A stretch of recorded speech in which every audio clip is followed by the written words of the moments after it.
I want to thank Black Pearl Books for bringing us together, bringing the books, supporting Black literature, Black poets, Black fiction writers here in Austin. I also want to thank HT. This was one of the first places that I came when I was just finishing undergrad at Morehouse College. And HT, this would have been 21 years ago, 22 years ago, had an event with Percival Everett here and the Tasha Trethway reading.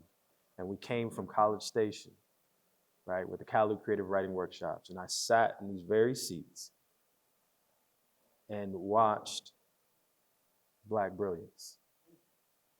And so I want to thank HT for being here, for being our root, right, and being our base, right, of Black intellectual life, Black political life, Black organization. So HT, thank you.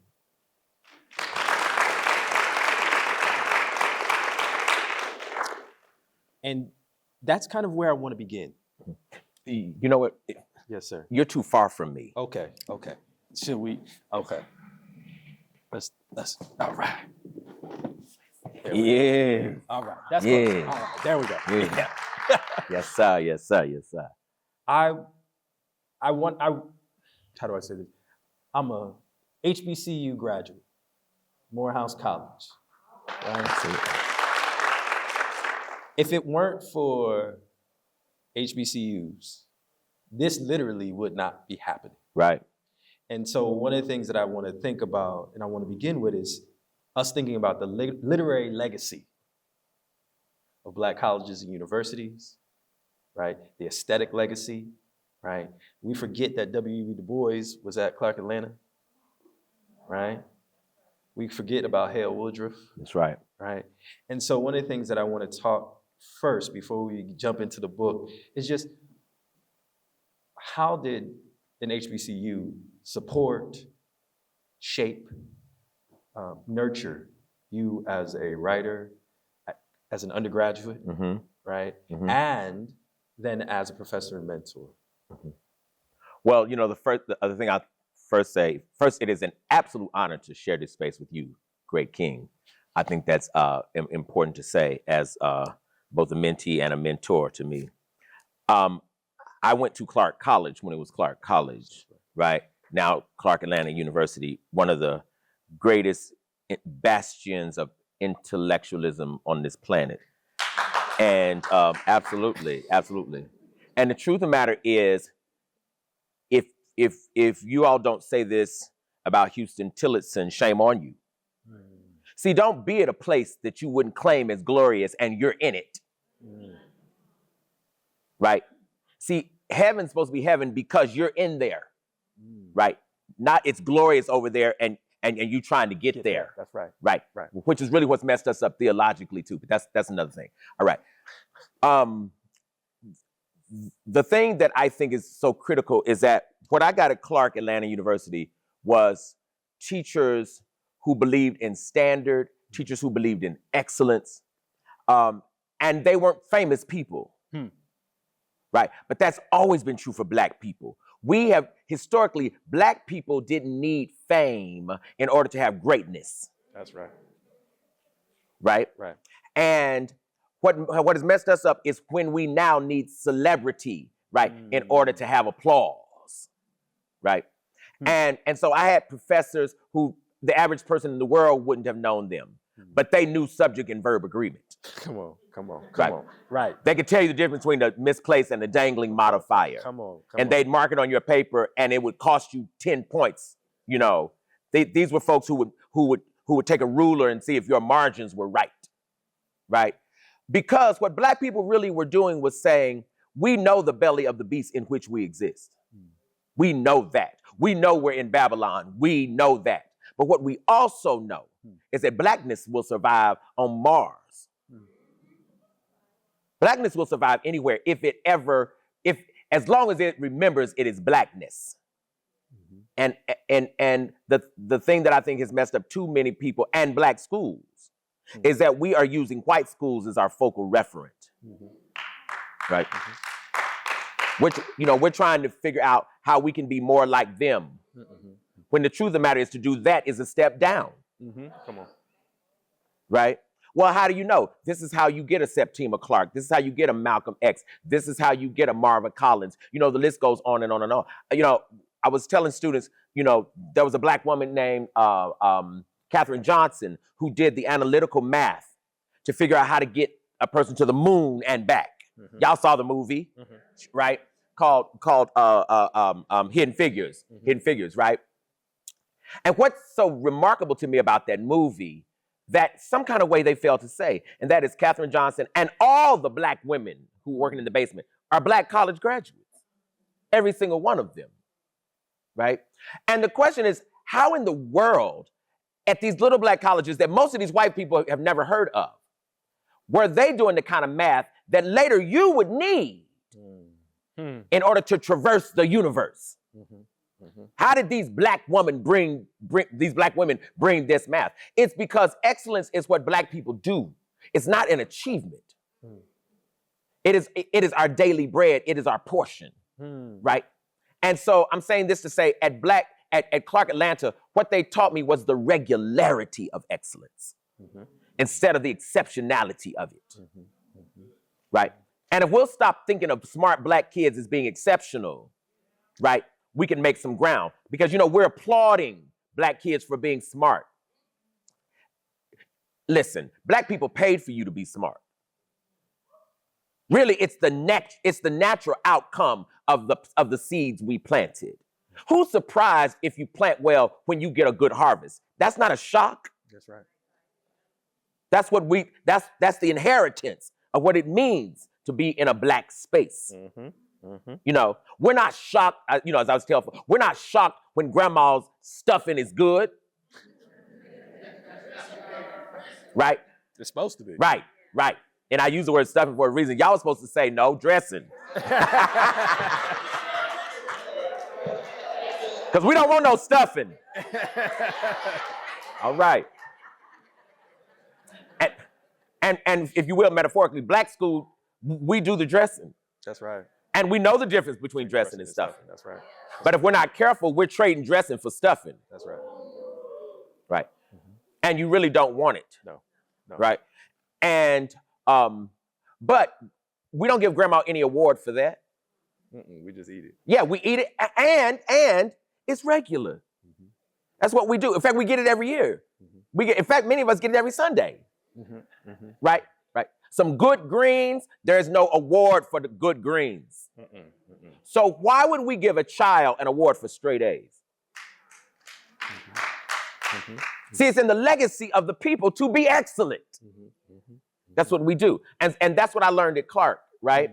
So when I left Clark Atlanta University and I went to Oxford first, right, for a degree, Oxford, England at first. You know, yeah, he went to Oxford, y'all. This man brilliant, trust me. But that's not the sign. No, but how do I say this? Right. He also was in the first class of PhDs at Temple University. It's true. African American Studies. True. He also, you know, like we could go on, like the brilliance of this man. Right. But see, where I want us to be careful. Come on. Help me. I want us to be very careful of applauding excellence as our entry into their spaces. I hear that. Yeah. 100. You see, Yes. and I know you believe this, of course. Right. Because Oxford afforded me no excellence that I did not already bring. Correct. Right. Oxford did me no favor. Right. And this is very important. Again, going back to the metaphor, it's like if grandma gets into culinary school, right, it ain't that school. Yeah. Right. She brings something. She brings something with her to that place. It right. reminds me of something that Toni Morrison said about the margins. Right. That's right. In the center. Right. She said, you know, people ask Toni Morrison all the time, when you gonna write about white characters? When you gonna write? You've now become Toni Morrison. And right. She says the margins are big and beautiful out here. She was like, and I think you do this, right? You write, as you said earlier today, you build mansions on the margins. That's right. And what winds up happening is the center is actually bereft. The center is small. It is. The center of anything is going to be small. The margins are always bigger. Where we've lived, when we think about the bottoms and the South Sides and the West Side, Sure. those are much more expansive. Absolutely. Right. And what winds up happening is you create out there, Sure. and then they want to migrate. They Sure. want to bring that center Sure. out that way. Sure. Right. And that's what I think happens a lot of times with the stuff we make. We see this with Black music. Right. Right. Like we create the blues, we create jazz, every American music form. Absolutely. It's a Black music form that it is. they decided it is. they was now cultured enough to Right for them to But see, part of the problem with even this notion of the margin is people keep telling us and teaching us that the goal in America is always to make more, is always to be richer. Correct. Right. And I even had a publisher who told me, you can make more money if you would write to a broader audience, because I write, it's Black people in my books. Right. Right. And it's going to be Black people in my books. Right. That's right. And so he said, if you make 50,000, you could make 350,000 if you wrote to a broader audience. I said, then the 50 will be excellent. Mm-hmm. Then that's what I'm going to make, right? Because see, at some point, if you sell out the edges of your destiny, right? If you sell that out in a minute, one won't be able to find oneself, right? And it seems to me that those who make the greatest money don't make the greatest influence. Mm-hmm. Yeah. Right. So I'm not sure I want the money as much as I want the influence. Money's nice, and I would like to have a little piece of it. Right. Let's be very clear. Let's be clear about it. But and I've worked at Clark Atlanta University, where I've not made a lot of money. Right. I've not made a lot of money, but I've made a lot of soldiers. Mm-hmm. Right. Who love themselves. Mm-hmm. Right. And so the students I know and who I've taught and mentored over the past 30 years, I wouldn't trade any of them for any amount of money on the planet. Yeah. But other schools have offered more money. Yeah. Right. But now as I'm writing and students are actually reading my writing, right, and they're reading my books in their classes, right, that's the transformation I want. Mm-hmm. That's the thing I want, because I'd much rather have a student who looks in the mirror and imagines that reflection as God. Mm-hmm. Right. That's what I want. I feel that. Yeah. Yeah. And that's what a Black school introduced me to. And that is the possibility that God looks just like me.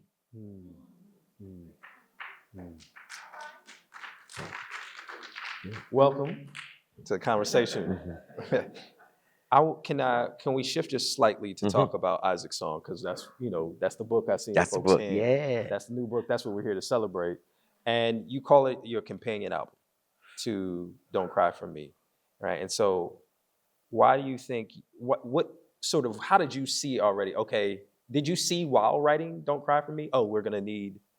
Maybe halfway. Okay. And maybe halfway. Talk to us a little bit about the process of coming up with this book and how this book, what was the necessity that you saw in this book? Well, see, in Don't Cry for Me, there is an elder who's on his deathbed, who's writing a series of letters to his marginalized gay son. He's trying to heal him. He's trying to apologize to him. He's trying to tell him, I loved you. I just didn't know how to love, all of that. And by the end of the book, this man dies, but we only hear it from his voice, right? Because he's the one desperately trying to leave this literary legacy for his son, hoping his son won't hate him the rest of his life, right? And so what I knew is that this elder, this ancestor had spoken. But what did not happen is that the son never got a chance to speak to the ancestor. Yeah. And so I think that voice was critical, because I'm trying to create this kind of symbiotic relationship between the living and the once living, right? Between the ancestor and those of us in the visible realm. I'm trying to say something about the importance of healing across time and space, right? How do you talk to a person? How do you heal with a person? How do you confront a person who's already ancestral, but whose wounds still lay upon your flesh? Right? And so in this book, I think I do. I teach us how to do that, right? And teach us that it's very important for us to do that. That it's important for us not to be silent, right? Just because the perpetrator was ancestral or was an elder, but to also understand that you can exalt the same person you correct. Right? You can celebrate, the same person you hold accountable. Sometimes as Black people, we swing the extreme on that. Mhm. You know, if I critique you, you know, Then you ain't nothing. Right. You can't be anything. There's Right. nothing redeemable. Right. It's because they taught us that that's how we deal with God. Right? Come on, That God talk is to us. always perfect. God is always right. God is always correct. Gotcha. Right? But I think one of the worst things that ever happened to Black people is, you know, we brought the Creator to America, but we met God when we got here. Right? Mhm. And I think we traded one for the other, I agree. and I'm not sure we've survived that yet. Something you bring up in this is the encounter between the ancestor, the once that was the one just the one leaving and the one living. But what's interesting about it is when I think about sort of ancestor veneration, right? Reaching to the ancestor, trying Right. to be in communication with the ancestor. Right. We normally think of that through maybe ritual, Right. the ritual of prayer, through the rituals of, like if we think about like religions like Candomblé or Yoruba, right? We think about it in these sort of fashions, right? And so, but in this book, which I find interesting, the ancestor is met or confronted via the autobiography, Yes. via writing, Being writing, absolutely. right? Like, so Isaac is told by his therapist, for those that haven't yet read it, to write out his autobiography. And I think this is such an interesting way of encountering, right? It's an interesting media, we might say. Right. Why for you is writing the media to, particularly for Isaac, right, to sort of encounter the ancestor, to encounter this. Because even as a child, Isaac was an academic. Isaac was an intellectual. Isaac was always a writer, right? So that's kind of his medium. But also largely, even larger for Black people, see, at one point, reading and writing were the most subversive things a Black person could do. Yes. Right. Can I just jump in real quick? Absolutely. Footnote. This is a great footnote. South Carolina slave codes. It was illegal to teach enslaved Black people to read and write, and in fact, imprisonment or death. Sure. Oh, absolutely. Right. So I just want to footnote, because that you are absolutely right. It's something I'm very absolutely like. Absolutely. Yes, sir. Absolutely. And one of the most dangerous and most powerful things that enslaved Black people ever did was to fight to learn their ABCs. Mm-hmm. Come on. Because by learning a few letters, listen, let me leave this thing.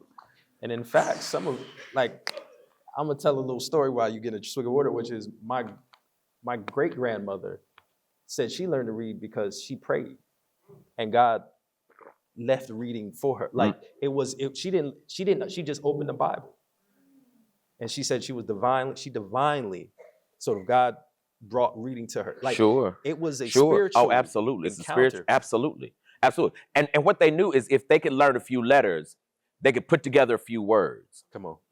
And if they could put together a few words, they could write their freedom.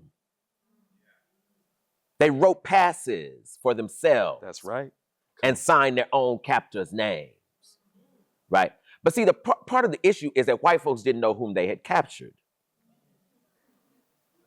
Right? That's the big, because African people, and this is really, culturally, African people are bilingual people. Right. Folks say, well, you know, most Black people couldn't read. No, most Black people couldn't read English. We could read Arabic. Right. And we can read Shri, Swahili. It's absolute. In other words, most folks on the continent were multilingual because Africa is not a country. They were trading with each other. That's right. Who were speaking other languages. So, and it's true even now. If you go to most African places, most people, they'll say, I speak 3 languages. It's like, you know, which one you want? Yep. Right? Only we as Black Americans, for the most part, right, have succumbed to the privilege, seemingly, of only knowing one tongue. Come on. Right. That really means also that you can only talk to God one way. Right. Anyway, this is important though, because when our ancestors began to put these letters together, right, and when our ancestors began to write, and when they began to write these passes, right, it's the absolute it's the trickster genius of Black people, right? And then what really happens is Black people begin to teach their children how to read and their children how to write. But it's all being done subversively. That's right. And here's really the way you know. Though I have not yet read a book that has really explained this. I have the variables, but I'm waiting on somebody to really put this in a book. Because when slavery ends, 1865, right, roughly, when slavery ends, within 5, 8, 9 years, Black colleges are all over the South. But who the hell went to them? Right, because allegedly we left the plantation ignorance and could not. We were unschooled. We were uneducated. We were illiterate. How the hell did we step into a college 2 years later? Right. In other words, it's not true that we were illiterate. It is true that we played illiterate.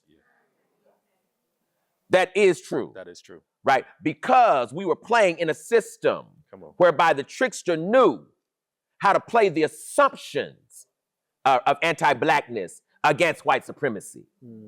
But because we were taught by the ones, right, who despised us, we've been led to believe, and most of us have believed, that our ancestors were actually illegitimate, and they were actually illiterate.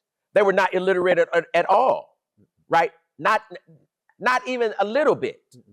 But some couldn't read. But most white folks couldn't read in the 18th, 19th century either, right? So I'm saying all of that to say the literary legacy of Black people is that in the beginning was the Word. The Word was with God. Come on. And the Word was with God. Come on. Right? Don't make me start it. Come on, start it. And the Word was God. Yep. The same was in the beginning with, you know. In other words, us learning to read, us putting words together was us constructing a God, right? Who was going to lead us to freedom. And that's precisely what happened.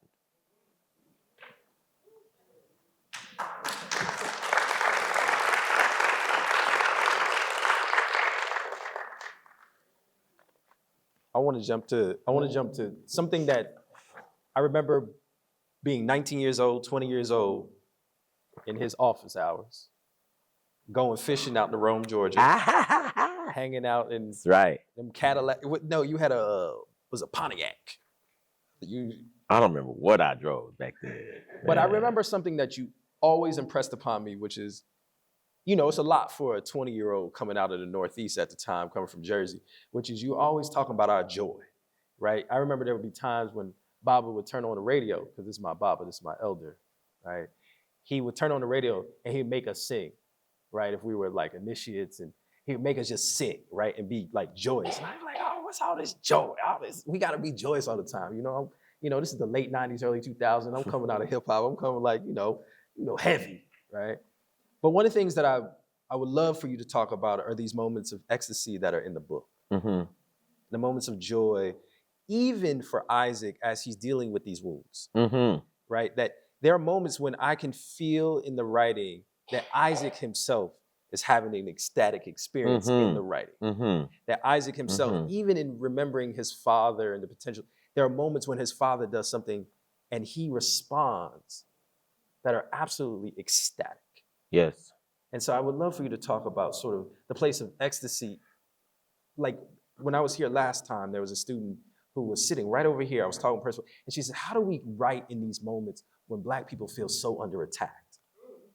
How do we sort of be joyous and write these things now?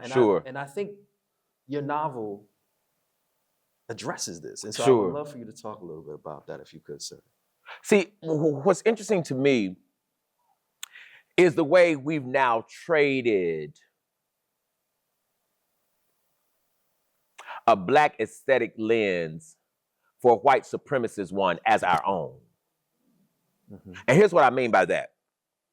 For a person to be bereft of joy and to be Black in America means that we love white supremacy.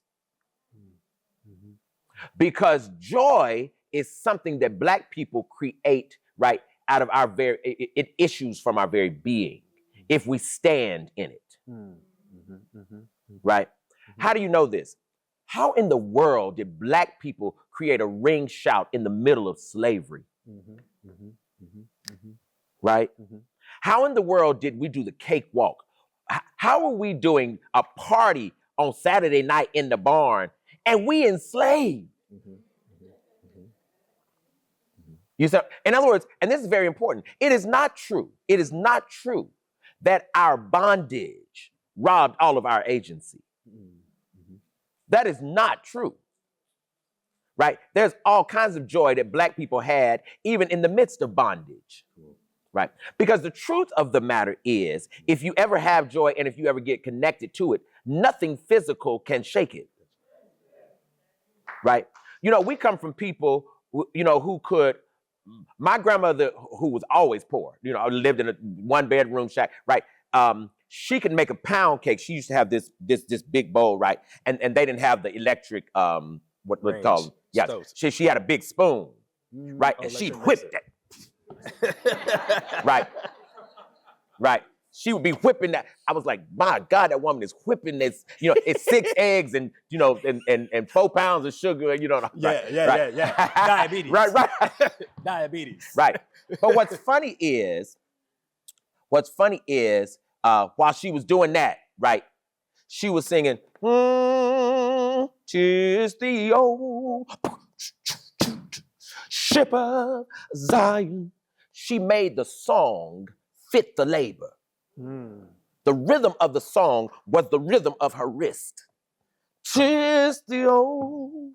And what I realized years later is, when you put a song with the labor, when you finish the labor, right, the weight of the labor is not on the body. Right?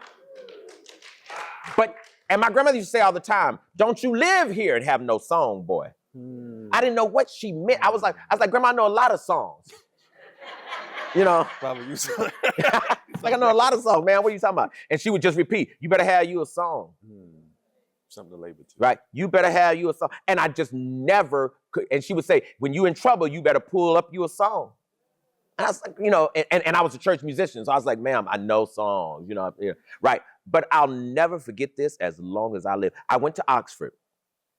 And one night at Oxford, I was with some white boys and they were doing something untoward, right?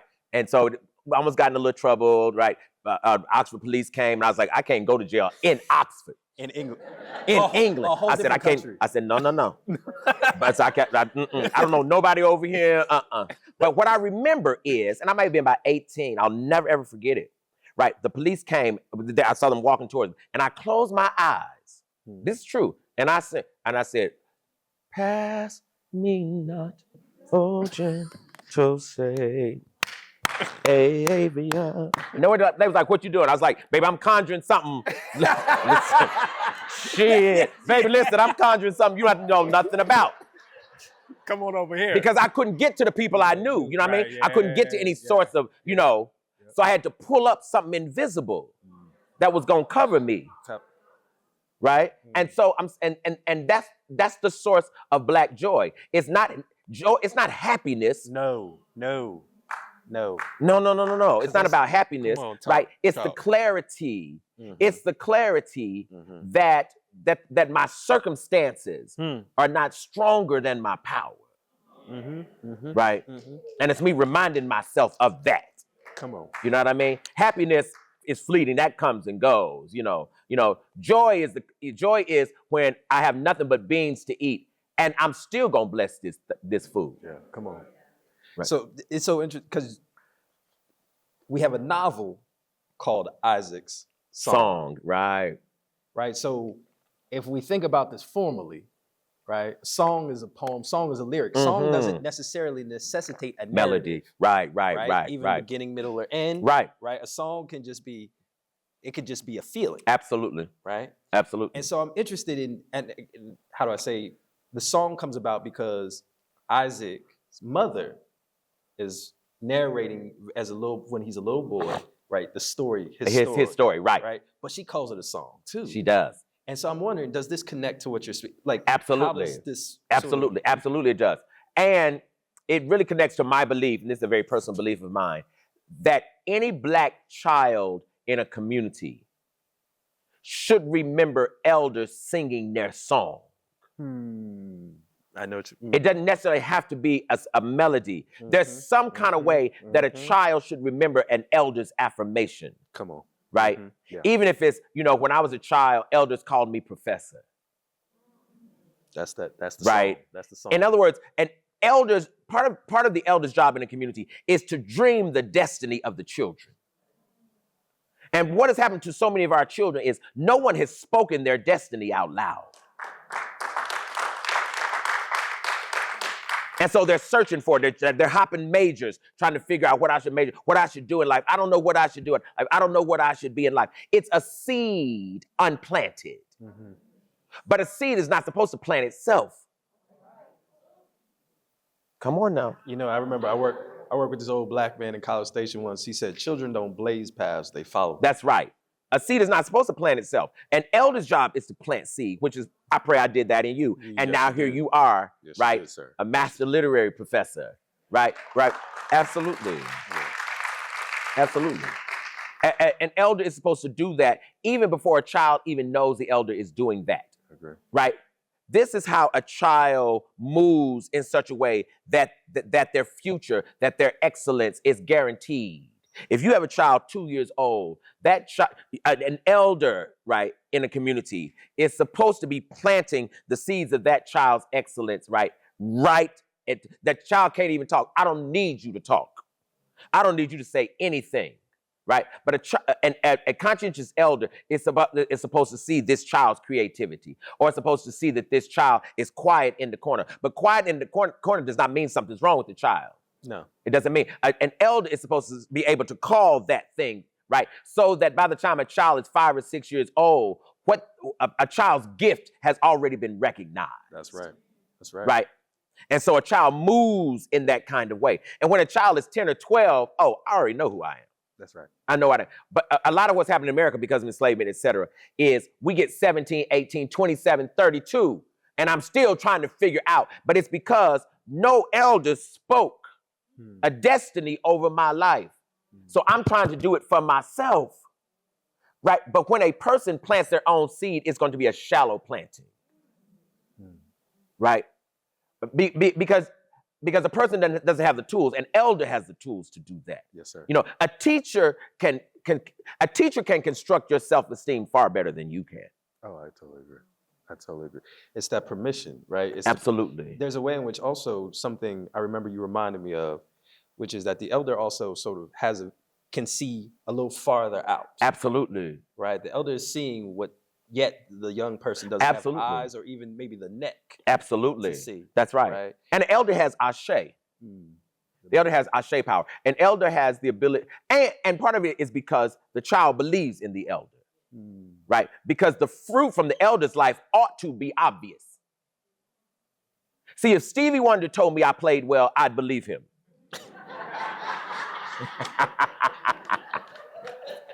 Right? I would believe him. Me too. Right? I'd believe him. Yes, sir. Right? So see, but if I just got on the piano and played and I'm wondering if I play well, I'm not so sure. That's right. You see what I'm saying? If Toni Morrison said extraordinary novel, you probably couldn't even speak to me tomorrow. Well, this brings up something that is going to dip into our past a little bit, which is really important, which is the rites of passage, right? Initiation, and the space of eldership. Right? Absolutely. Like there's a way in which, and it's funny because in music we bring up music. This happens in music all the time. Absolutely. You cannot. How do I say? Very few people spring from the head of Zeus and become amazing musicians without some type of eldership. Yes. Right. And in fact, if you go look for it.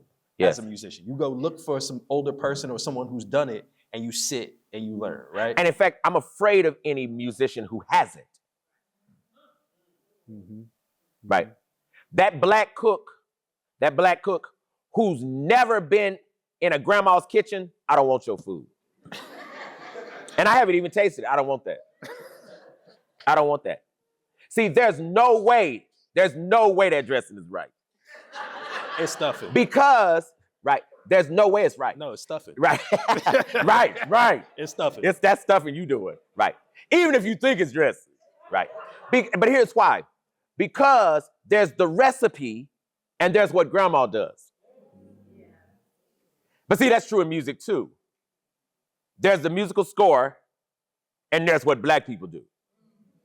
Which is why most musical scores, you can't score what we do. No. Really, the musical scores are for white choirs. Because the black choir is not going to sing that like that.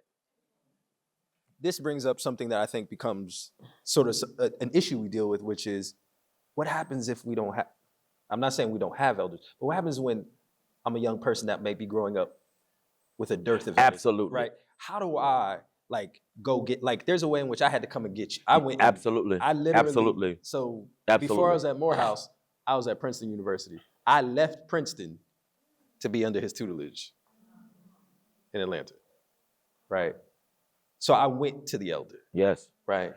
And so, but I'm wondering, how do we develop, as we were talking earlier, sometimes the young people here will be what we've been looking for. Sure. Right. How do we begin to create legacies, create our own institutions that begin to help us have this type of mentorship, this type of eldership? Yes. You know. Well, one of the problems is that too many grown people don't want to be elders. Right. And when you get a grown person who doesn't want to be an elder, you have a child. See, childhood has nothing to do with age. That's right. Right. It has to do with levels of spiritual development. Right. And so a lot of young folks are looking for mentors. They really want them. Correct. Right. But too many older folks, I don't want to be bothered with them. I want to teach my class and I want to go to the house. Right. Or I want to teach Sunday school and I want to go. I don't want to have to necessarily be committed to you, right? At 11 o'clock at night, right? But in any community, when you have that, what's going to happen is you're going to get a lot of young people doing a lot of yearning, right? But the yearning will come out in very unhealthy ways. Mm-hmm. And really, this is what's happened with hip hop.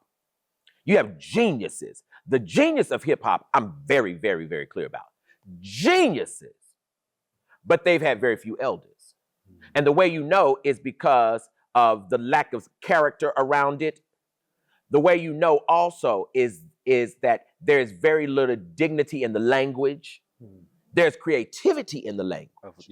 But there's very little dignity in the language.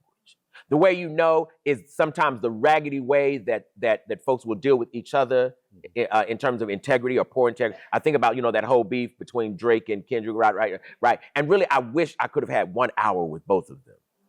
Because you have two geniuses here, right? And really, it's really white supremacy that was benefiting, right? Because as they were doing this little beef, which was really nothingness, right? Really, the job of some elder was to really say, let me show you how both of you really come from elders who were in the same cotton field, right? And so I'm saying that we need some grown folks to say, hey, young person, I got you. Follow me. I got you. And we need some young people who will do it. Grab their humility back. Right, absolutely. Right. It say, listen, okay, then here's what I want you to do. And it may not make sense. We had our tough moments, right? Yes, we did. It may not make sense, but it's not supposed to make sense. That's right. It's just going to connect. That's right. Down the road. It's going to connect. 100%. Right. It's going. And so the job of a young person is to follow that elder. That's right. Even when it's crazy. Yeah. Even when it's crazy. Yes, sir. Yeah, it's very important. And sometimes it will look crazy. Oh, yeah. But, I would take you fishing, and I knew you were from New Jersey, right? Yeah. Right. But I'd take you fishing because I wanted to introduce you to what God looked like, right? I wanted to introduce you to what God looked like in the forest, too.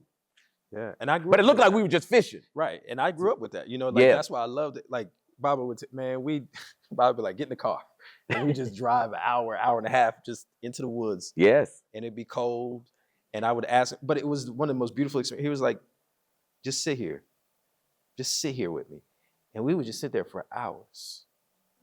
I don't even think, I'll be honest with you, I think in all the time that I was with you, I think we caught one fish. I think there was one time, and I don't think it was a keeper either. Yes, but we always ate. We always ate. And that's something that it's an invaluable sort of experience Absolutely. that I had out there. Absolutely. And because see, your destiny is never only what your eye can see. Come on. Come on. The job of an elder is to help you get to your destiny by making sure you get the parts that under normal circumstances you're going to miss. Come on. Right? Like a person who's going to the Olympics. Yes, you're going to train. That's right. Absolutely. I'm going to get out there every day and train. But there's some other pieces to this. That's right. That's right. Right. But somebody, it's called a coach. I've always wondered, if I'm going to the Olympics, I'm already good. Right. In fact, the Olympics, I'm not just good, right? The Olympics is the gathering of the greats. The best. Why do great people need a coach? Every genius Right. needs a coach. Because, that's right. Because genius is not necessarily at the peak of excellence. Right. And a person has to be very careful because, you know, you can beat everybody else and still not be excellent. That's right. That's right. Yeah. You're just better than slow people. That's right. That's right. Yeah.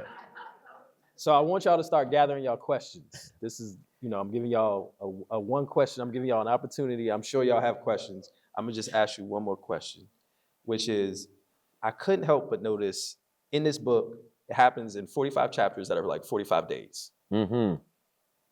And I can't help but think of sort of Jesus' 40 days in the wilderness. Mm-hmm. And there's a moment on the 40th day or in the 40th. And so I'm just interested in how you were thinking about structuring the book, because the book is brilliantly structured, right? It's brilliantly plotted. And so I'm just interested if you could talk to sort of what you see as a connection between Isaac and Jesus. You do something, you know, his father is Jacob. Absolutely. You know, there's Abraham. Like, Absolutely. You're doing something there. I am doing something there. And it's just so magnificent that you recognize that. It really is. And most critics have even missed that. Mm-hmm. Right. But one of the things that I'm doing, I think of that therapist as Christ. Ah. And it's because people say, well, you know, black people historically didn't believe in therapy. It's the exact opposite is true. Black people have always believed in therapy. We just didn't necessarily believe in going to an office for it. That's right. Mm-hmm. So my grandmother did therapy all the time. She was always in the closet with Jesus. Right. She was talking to God. I mean, she was talking constantly. That's right. Right. Prayer. Absolutely. Absolutely. Absolutely. Absolutely. And constantly trying to figure out how to walk upright, even when people mistreated her. See, black people had this commitment to excellence. Black people had this commitment to character, even in the middle of insanity.